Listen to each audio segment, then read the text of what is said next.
एक एवरेज आम आदमी नहीं समझ सकता तेरे दर्द को बच्चे, पर I am telling you people like us will always acknowledge your struggle. हम जानते हैं तू जिस तकलीफ से गुजर रहा है, मुंह ना खोल किसी के आगे। And the biggest and the most insulting attitude you have is कि आप जब एक नॉन डिजर्विंग आदमी के आगे अपना सीना खोलते हैं, that is the biggest insult you can do to yourself, to your potential. इससे ज्यादा जलील आप अपने आप को नहीं कर सकते कि आप उसके आगे दिल खोलें जो रेत में डाल देगा आपके दिल को और मिसमार करके उसके ऊपर चल जाएगा। Don't do that to that, and don't do it for that girl as well, for the boys I am saying.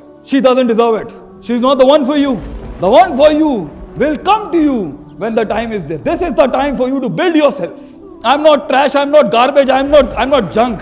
मैं कचरा नहीं हूँ का कोई, I'm not a doormat, लोग मेरे ऊपर से चले जाएंगे। No, self respect, self esteem is not arrogance. Respecting your heart is what a leaders always respect their own. उनकी self esteem बहुत हाई होगी। तकब्बुर नहीं कहते इसको, मगर वो इज्जत बहुत करता है